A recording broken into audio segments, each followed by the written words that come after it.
वरिष्ठ पत्रकार दिलीप मंडल लिखते हैं कि मोबाइल ऐप छोड़िए, यूरोप में साइंटिफिक रिवॉल्यूशन शुरू होता है 1550 के आसपास। तब से लेकर संविधान लागू होने तक यानी 1950 तक भारत में कोई आरक्षण नहीं था।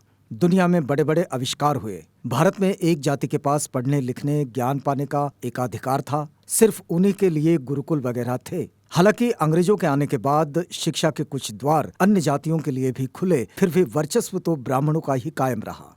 इस दौरान उनके द्वारा किए गए एक आविष्कार का नाम बताइए। अपने इस्तेमाल में आने वाली एक मशीन का नाम बताइए जिसका आविष्कार इन विश्व गुरुओं ने किया हो। किचन देखिए, अपने कमरे में देखिए, कोई एक मशीन, कोई एक उपकरण, एक खोज जिससे जिंदगी आसान हुई हो, उम्र लंबी हुई हो।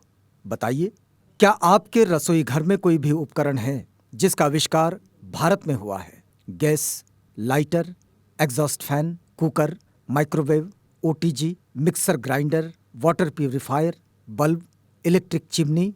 औरतों को गुरुकुल से दूर रखने से यही होगा। जिसकी समस्याएं थी, जिनकी ज्ञान तक पहुंच नहीं थी, आविष्कार निठल्ले तो करेंगे नहीं, उनको कोई समस्या ही नहीं थी। अपने इस्तेमाल में आने वाली एक मशीन का नाम बताइए जिसका आविष्कार इन विश्व गुरुओं ने किया हो। किचन देखिए, अपने कमरे में देखिए, कोई एक मशीन, कोई एक उपकरण, एक खोज जिससे जिंदगी आसान हुई हो, उम्र लंबी हुई हो। बताइए, क्या बनाया इन लोगों ने? दुनिया बदलने वाले आविष्कार किन लोगों ने किए? ताला बनाने वाले पीटर हेनलिन ने घड़ी बनाई। वर्कशॉप में काम करने वाले जेम्स वॉट ने भाप का इंजन बनाया। सुनार रुंटजेन ने प्रिंटिंग प्रेस बनाया। ज्ञान और श्रम के मिलन से आविष्कार हुए।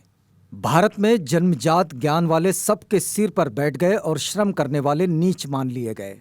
दोनों का मेल कभी हुआ ही नहीं। ज्ञानी निठल्ला था और श्रमिक को ज्ञानी माना नहीं गया, तो आविष्कार होता कैसे? आविष्कार श्रम को आसान बनाने के लिए होते हैं।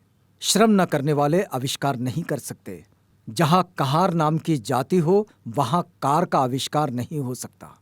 धोबी नाम की जाति हो, वहां वॉशिंग मशीन का आविष्कार नहीं हो सकता। जाति व्यवस्था में सस्ता श्रम उपलब्ध था। मशीन बनाने की जरूरत किसे थी? जिसे श्रम को आसान बनाने की जरूरत थी, उसे ज्ञान से वंचित रखना धार्मिक कर्तव्य था। यह आलेख